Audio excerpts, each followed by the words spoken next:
the newest Cub, Craig Kimbrel, just gathered the team and introduced Craig and told them that the job they've done the first 2 months of the season, playing really good baseball and putting us in a great position, led us to do what contending teams do, which is go look outside for help. We think that this team certainly has a chance to accomplish our goal, which is win the World Series, and we were going to be in an aggressive mindset when it came to the bullpen. Thanks to Tom Ricketts. I'm not sure if Tom's not in here, but thanks to Tom and his family being really digging deep on this one, we were able to go out and get the individual I think could help us maybe more than anyone else in baseball, given the makeup of this team and the aspirations that we have. So before I introduce Craig, I want to recognize a few important people. Craig's wife, Ashley, Craig's daughter, Lydia Joy, and Craig's mother-in-law, sister-in-law, and niece are here as well. In addition, David Meter, Craig's agent, who was terrific to work with on this deal under unusual circumstances during the season. So without further ado, I'd like to introduce the newest Cub, Craig Kimbrel.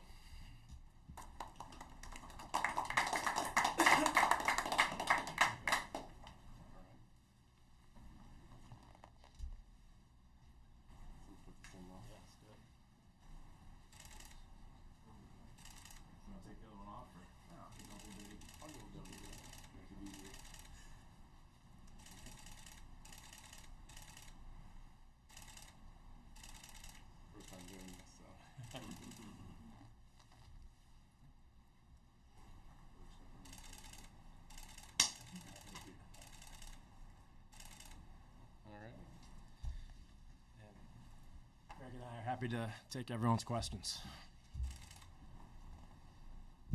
Can you tell us what you've been doing during the course of the season?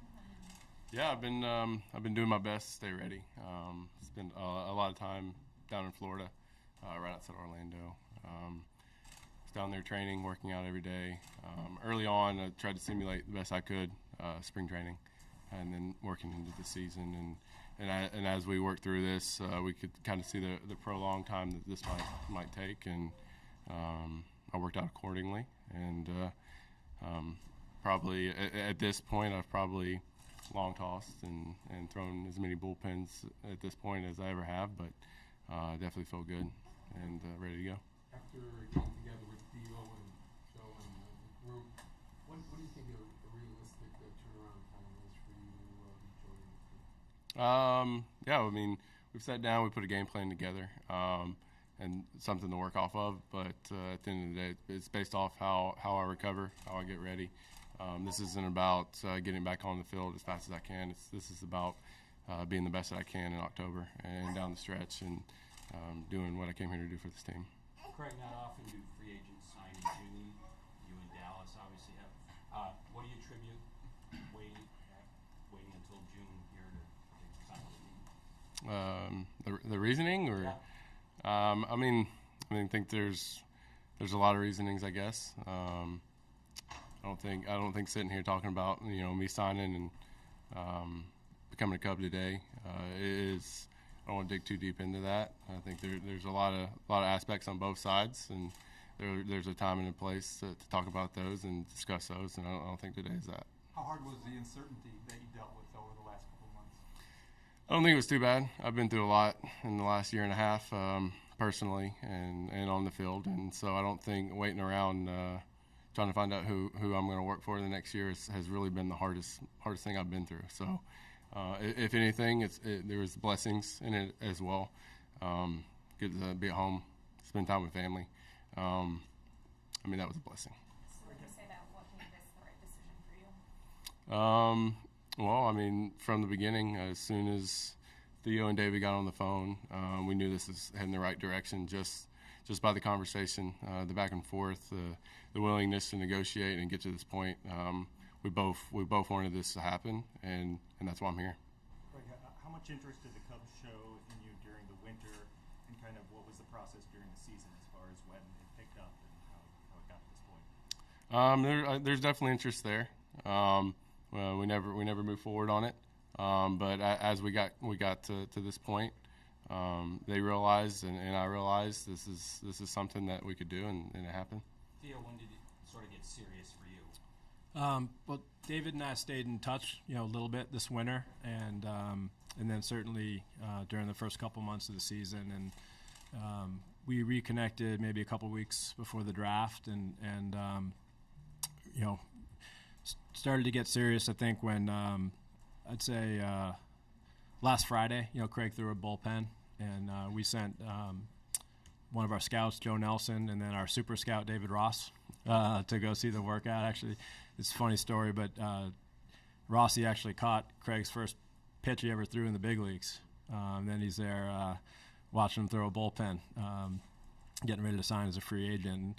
That bullpen went extremely well. Both guys reported that Craig looked like he was, just about in midseason form, and everything was working great. Ball was coming out really well, and we continued to talk, and it just became clear that Craig was serious about his interest in the Cubs, and that if there was any chance to get this done, we wanted to make it happen. We saw it as a unique opportunity. I mean, how often can you add a closer, an elite closer like Craig, someone who's arguably on a Hall of Fame trajectory, with the need that we have midseason, without giving up any prospects. That's just such a great opportunity for the Cubs that we all sat down and said, if there is a way to make this happen, we want him to be wearing a Cubs uniform, and continued to talk with Dave, and it came together really quickly. Theo, would you have been able to do this if not for the Zobrist situation?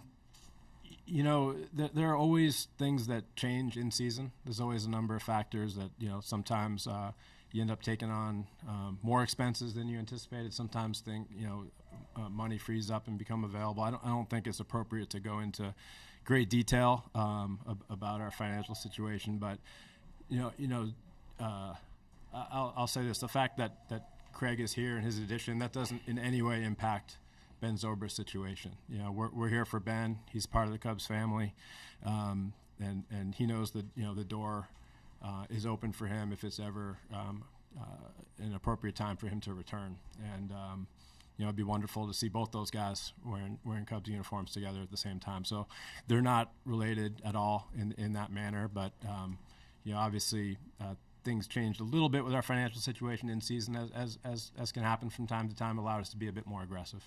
Craig, you probably know a lot of the guys, your new teammates, but Jason Hayward was one of your former teammates, and he's a leader in that clubhouse. Did you talk to him at all beforehand, just to get a lay of the land here? Yeah, I actually talked to quite a few guys. Like he said, Ross came down to help me or watch me throw my bullpen, and he filled me in on a lot. He spent a lot of time around this group of guys, and we spent a lot of time together as well. And Jason reached out. A number of guys reached out to let me know, hey, if there's anything you need, anything you want to know, we're here. We're here to help you.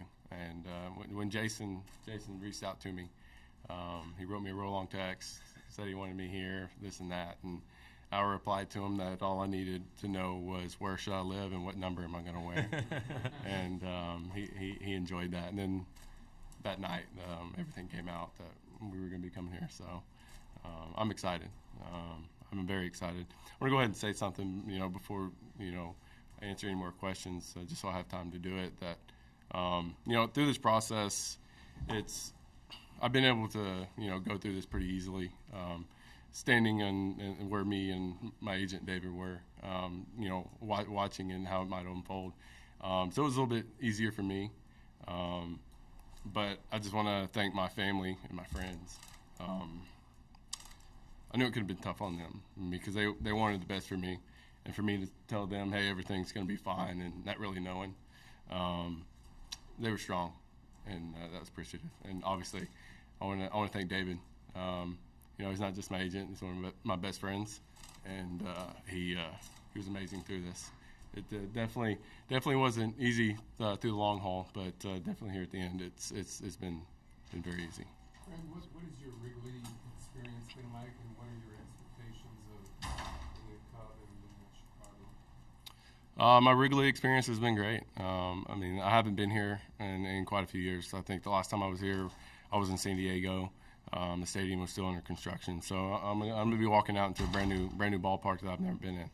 I'm very excited about that. Expectations-wise, I mean, my expectations are to show up and do my job the best I can do it, and like I expect myself to do it, and help this team make it to the playoffs, make it through the playoffs, and win the World Series, and not just this year, but years moving forward as well. Number 46 is taken here. How did you come up with 24? Well, it just kind of came to me. There's really no reason. I like the number. It looks like an athletic number. I like to think I'm an athlete at times, and yeah, I think it looked great. You can make a case that you had this need going back to the off season. Is it just the unexpected variables that occurred in season that allowed you to do it now instead of maybe then, or other things? Why now that instead of then? Well, I mean, I think we were doing the best we could under the circumstances this winter to address the bullpen, and I want to be clear about one thing too. I think we have a really good bullpen, and I think it just became a potentially dominant bullpen. But these guys out there have helped us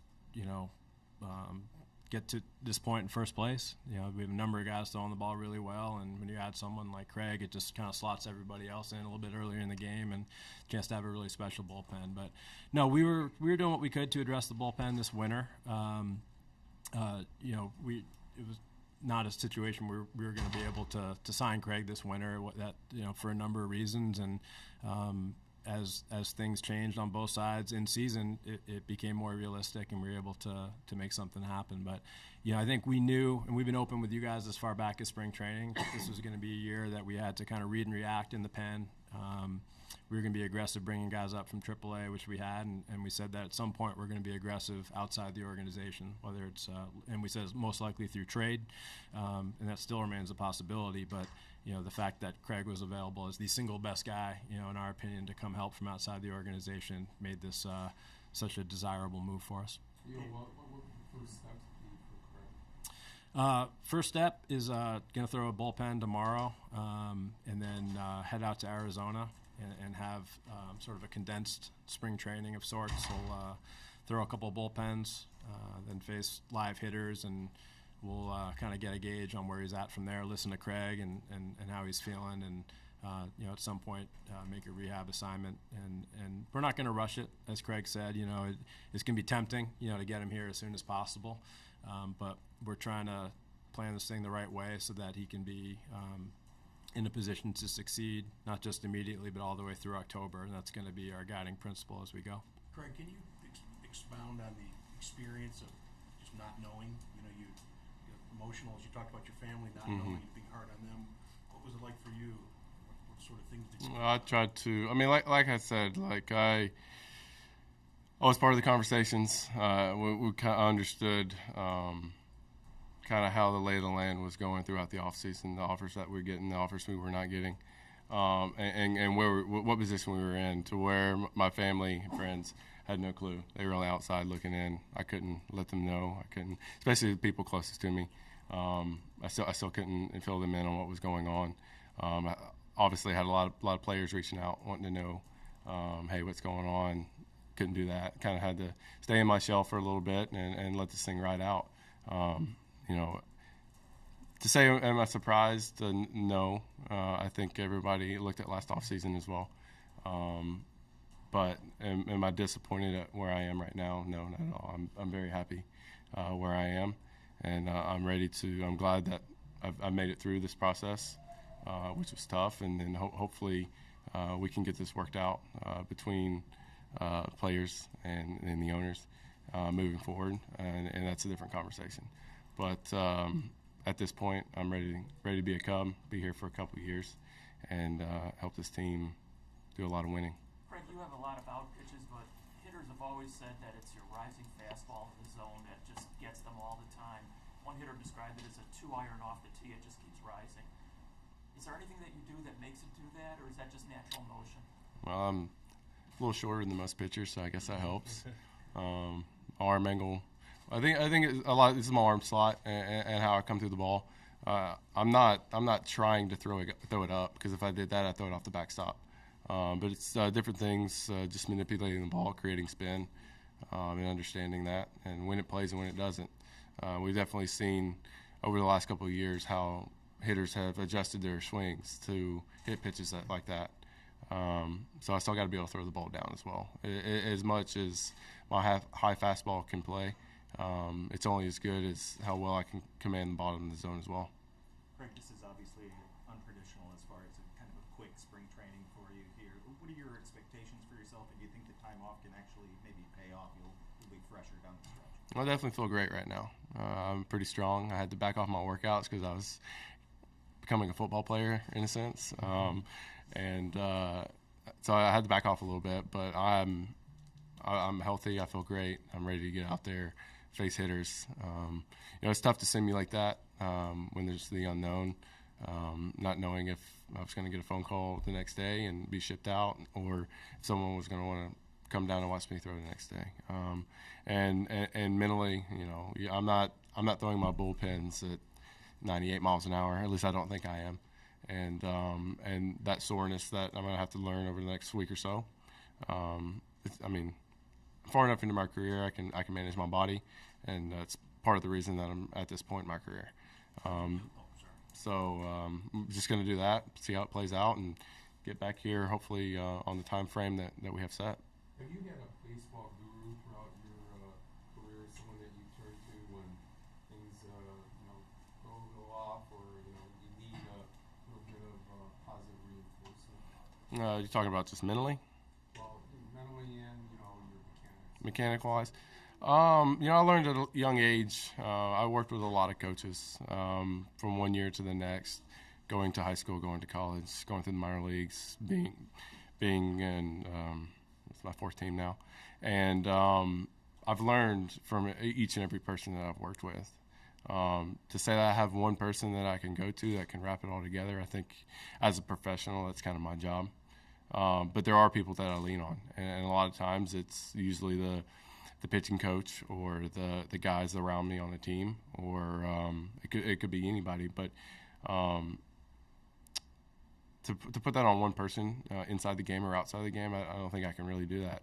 But as a professional, I have a pretty good idea of what I need to do and how I need to do it, and that's just something that I've learned over the years. I give a lot of credit to my catchers over the years. Each and every ball club that I've gone to, I felt like the catchers have been unbelievable for me. I think at first I need to explain to them what I'm trying to do, and then it catches on really fast. What to look for, what not to look for, and things like that. They're kind of self-explanatory, and as long as we can work together on the same page, everything works out. For those in town here who aren't familiar maybe with your unique kind of setup on the mound, what's the origin of that, and does it help you like a golf trigger type thing? Mm-hmm. Well, David Ross scared me into doing it back when I was young. No, it's something. It all started with like an injury, so I didn't want to put my arm behind my back anymore. I started just letting it hang. I was getting a little bicep tendonitis, and leaning over and having it behind my back didn't feel good anymore. And I guess over the years it got out of control. It became something that was more of a stamp in my performance, I guess. And now it's just something that I do. I like to think of it as a way that I lock in, a way that I separate from where I am usually as a happy, fun, love everybody guy to turning into what I want to on the mound. Craig, your career numbers jump off the page. For those that maybe didn't watch the playoffs last year, the numbers weren't as good. Any just small sample size stuff, anything to account for? What's your take on that? Well, I definitely did at times struggle through the playoffs. At times I struggled with location, putting guys on base, and the numbers weren't what everybody wanted. The numbers weren't what I wanted. But through everything that I was able to get through, and as a team we were able to get through, the fact that I was still able to do my job, I didn't hurt my team. Nothing that I did out there. It might have made things a little interesting, but I didn't lose us any games. And at the end of the day, it's about winning. Would I have liked my numbers and personal things to look better? Absolutely. I think everybody would. But as getting through it, winning the World Series, that was our goal. And at that point, it wasn't about trying to put up the best numbers. It was trying to get that last out before they tied the game or took the lead. And fortunately enough, I didn't let them do that. Theo, sorry to bring politics into the room. There's a Trump donor event Saturday. Do you have a level of comfort? We're here to talk about Craig Kimbrel, the newest Cub, and if you want to grab me about other topics afterwards, I'll try to make myself available. Great. Okay. Can you walk us through logistically? You mentioned the rehab assignment. You have to option him? Yeah, so Craig will be optioned to Iowa today, and then we'll report though to Arizona, and we'll be there as he gets ramped up through his pens and his live BPs, and likely destination is Iowa for the rehab assignment, but we're gonna read and react on that after we see how about the first week or so goes. And how long do you think in Arizona? Just approximately. We'll see. We're not going to share every plan, but we'll keep you guys updated as he transitions. Craig, are you as confident as you look, out there by nature? Are you always confident? Has that wavered at any time in your career? Well, I'm glad you say I look confident out there, because that's the whole goal. Each and every day you feel different, especially as a relief pitcher, and you gotta learn how to work your way through those. There are days where your stuff's great, and there's days when it's not, and you still got to go out there and work. So I treat the situation, I guess, the way I look or the way I'm gonna go about it, the same every time. But mentally, I know the difference of when I can attack guys and I have my best stuff and when I don't. And as a pitcher, it's just something that you work through. You just got to do it the best you can. Craig, you kidded about David Ross and his role in catching you when you made your debut, but what role did he play in making you feel more comfortable about this decision as you were weighing one team against the other? Well, there's a few things. He did fill me in on the culture of this ball club. There's Chicago Cubs. He didn't have to tell me all that much about the culture of this place and what is expected here. He filled me in on the clubhouse, and I think if anything is how family oriented this place is, how much they care for the families and how much they'll do anything for the families, and that really resonated with me because that's the most important thing to me. I'm a husband, I'm a father, and then I'm a baseball player, and to understand that this place is going to make that as an easy a transition as possible, it definitely played a part. Craig, were you ever close to signing with any other teams or thinking that something may happen with another team? And did when the Cubs kind of showed interest, did they immediately become a leader? Well, there are definitely things out there. There were definitely talks. Obviously, nothing that we were ready to agree to, or thought about agreeing to. And like I said, when Theo called, the doors opened and it moved pretty fast because we saw the fit, they saw the fit, and one thing that's important to me also as well is being able to play in front of a fan base that is passionate about this game as I am. And I did get to experience that in Boston, and it'd be hard to leave that kind of passion each and every night, especially in the role that I am. I'm a very adrenaline-based player, and knowing that each and every night that those seats are going to be full, that definitely played a huge part in this decision. Craig, for your workouts, who would you get to catch you? What hitters would come in and face you? Just how did you go about putting those types of workouts together? Yeah, so I was down in Montverde. It's Montverde Academy down right outside in Claremont. Was working out in their facilities. I had a trainer that I was working out with, Justin, and was using their baseball facilities. It's where Francisco Lindor went to high school. He's donated a great amount of money to that school, and their facilities are amazing. And it definitely, it made it easy on me. I could drive down the road, work out, go across the street. I was working with a high school catcher there, and was able to work with him. His schedule was open for me. I was able to work with him the best that I could and teach him what I could, and it was just a great scenario down there. High school catcher was okay? No, he was great. No, we might see him one day. Tell him about the guy you had standing in as a hitter in your bullpen. The guy who's at home? Yeah. Oh yeah. Well, I went home for a little bit, and I played catch in my barn, and one of our close friends and a guy that we have helped us do a lot of work on our place. I was just throwing into the net one day, and he was walking by. I was like, "Hey man, you want to stand in?" He's like, "Sure." So I threw a couple pitches with him, and the next day he got a piece of plywood and carved out a batter, and the next day the batter was there instead. So yeah, that was, I guess, not everybody likes standing in on pitches. All right. Thanks a lot, guys. Appreciate it. Good job.